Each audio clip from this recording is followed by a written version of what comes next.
labas. Kung saan nasisiyahan ng tao sa bawat pagkain nila, yun ang gustong kainin, di ba ga? Kaya nga, kung sa Katolika nabuksan, kung sa Iglesia ka nabuksan, kung saan-saan pa, walang pakialam ang Diyos sa iyo kung saan ka nabuksan. Ang pinakikialaman niya kung nakikipagtotoo ka sa iyong pakikipagrelasyon sa Kanya. Buhay po ba ang Diyos? Buhay po ba ang Diyos? Sapagkat kapag namatay ka tao, hindi ka tatanungin, Katoliko ka ba anak? Hindi. Iglesia ka ba anak? Hindi. Born again ka ba anak? Hindi. Baptist ka ba anak? Hindi. Mormons ka ba anak? Walang itatanong sa iyo anak. Hindi ka tatanungin kung ano ang ginawa mo sa lupang relihiyon na sinakupan mo o pinanaligan mo. Ang pagmamasdan sa iyo, tao, ang mga ginawa mo sa lupa. Yun ang talaan ng buhay mo, tao, kung paano ka nakipamuhay sa lupang ito na nakitahan ka lamang. Ito'y pinanahanan mo lamang sa katauhan mo.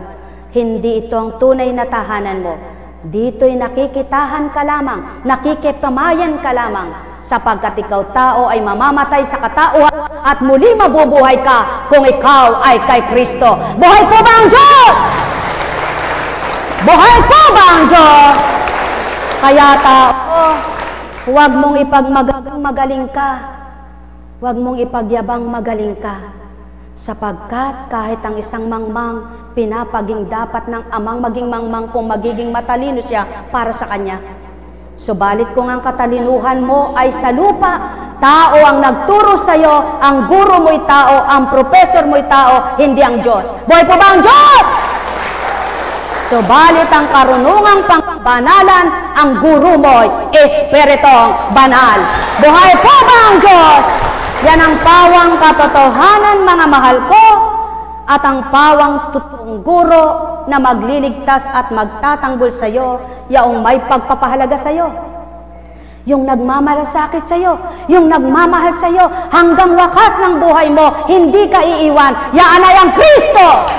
Katotohanan, itong aking tinuturan, ang may pandinig ay nakarinig, sapagkat kailanman hindi kayang ihayag ng tao ang tinuran ko, at hindi kayang isiwalat ng tao ang pahayag ko, kung hindi ang Espiritong sa iyo tao, kung tatanggapin mo ay makakadama ka. Kaya, ang katawang lupa mo ba'y may karamdaman? Paano ka pagagalingin kung di ka nagkakaroong karamdaman? Paano pakikita ng sinasamba mo na mahiwaga ka Ama ko, mahiwaga ka Kristo, kung walang magaganap na hiwaga sa buhay mo? Upang magkaroong hiwaga at himala na tinatawag ng tao, magpakatotoo ka, taong Kristiyano. Katotohanan ang aking tinuturan, ang may pandinig ay nakarinig. Inaantok ka ba kapag ang salitang banal ang siyang naghahari at nangungusap? Ikaw baga ay iba ang laman ng isip kapag nangungusap ang marapat? Tantuin mo tao, nasa pagkatao ka. Sapagkat kung nauunawaan mo ang mga banal na aral at banal na salita, alam mong Espiritu ng Ama ang naghahari. Subalit bakit inaantok ka? Bakit wala kang maunawaan? Sapagkat ang sangkatauhan ay naghahari sa iyo bilang nilalangkang laman. Buhay po ba ang Diyos? Subalit, kapag ika'y damang-dama ang pag-ibig ng Ama, kumikislot sa puso mo ang galak sa damang-dama mo ang pag-ibig sa iyo, nang dahil sa pagtutuwid, ikaw ay nabago.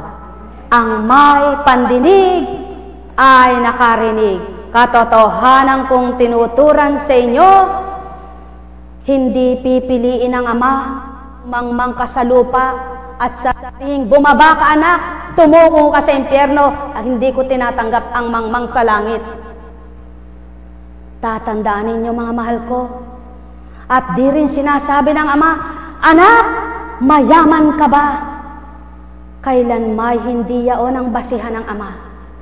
Tao, walang itatanong sa iyo kung ikaw ay mangmang, kung ikaw ay matalino, kung ikaw ay bobo. Tao, sa pagkatao'y bobo ang salita niyo. Subalit, basahin niyo sa banal na kasulatan, kaya't may mangmang upang patalinuhin ng Ama sa kanyang kadakilaan. O aking mahal, natitigib ba kayo ng pangunawa? Kung natitigib kayo ng pangunawa, magpuri kayo sa Amang dakila, sapagkat binuksan ang pangunawa mo upang maunawaan mo ang mga binabasa mo sa Biblia. Tagalog man ito, Bisaya man ito, Kapampangan man ito, English man ito, Grego man ito. Sapagkat ang salita ay mula sa Ama at ang salita ay nagkaroon ng buhay sa taong nagsasabuhay sa banal na aral. Katotohanan, itong aking tinuturan, ang may pandinig ay nakarinig. Alalaumbaga, mga minamahal ko, paano mo masasabing mahal mo ang Kristo kung napupuot ka sa kapwa mo tao? Paano mong nasasabing sinasamba kita Kristo, naglilingkod ako sa iyo, kung mayroong di ka matanggap na kapwa mo tao, nang dahil sa palagay mo'y nagkasala sa iyo? Di bagat maliwanag ang tinuran, ang di marunong magpatawad ay di patatawarin? Kaya't kung alam mo ang salitang ito tao, tutupad ka at gaganap ka upang maunawaan mo ang mga pinag-aralan. At kung hindi naman paniniwalaan ang Biblia, at ito ay libro lamang na halimbawa sa tao, paano tao ang wakas ng buhay mo? Saan ka tutungo? At sinong totoo sa iyo? Tao, kapwa mo tao'y magagawang magtalusira sa iyo. Kapwa mo tao'y makapagkukunwari sa iyo. Subalit ang Diyos na di mo nakikita, walang pakunwaring minamahal ka. Katotohanan, itong aking tinuturan, ang ay pandinig ay nakarinig. Mahal na mahal ko kayo. Mahal na mahal ko kayo. Kailangan taong maniwala ka munang may espiritong nangungusap sa iyo upang maramdaman mo at pumasok sa katauhan mo na ang Ama'y nangungusap sa kapwa mo tao upang magpakilala at magpadama sa iyo kung bukas ang isip mo. Sapagkat hindi papasok ang espiritong banal sa hayop upang halikan ka at sabihing mahal kita.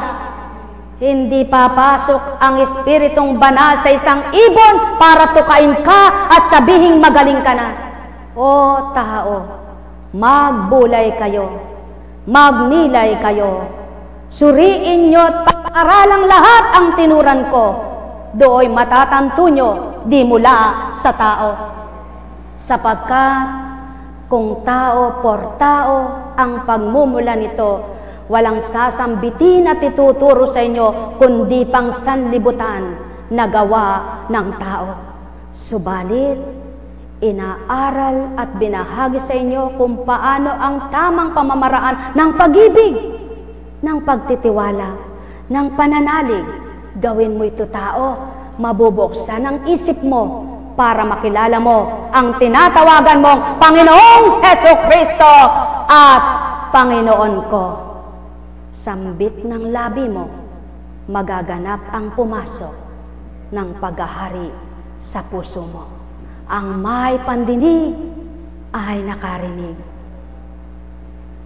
Alam mo ba, mahal na kapatid ko, kung kilala mo ang sinasamba mo, kahit nakaupo ka sa wheelchair na ito, ikay may galak sa puso mo, sapagkat may aaliw sa damdamin mo na di mo matantot malirip ba't naganap sa iyo yaon. Sapagkat siya una nga, kapag nadama mo ang banal na tinatawagan mo, mayroong kang taga-aliw at bulag ka sa mga bagay na nakikita mo magdudulot ng sakit sa puso mo. Kundi ang makikita mo na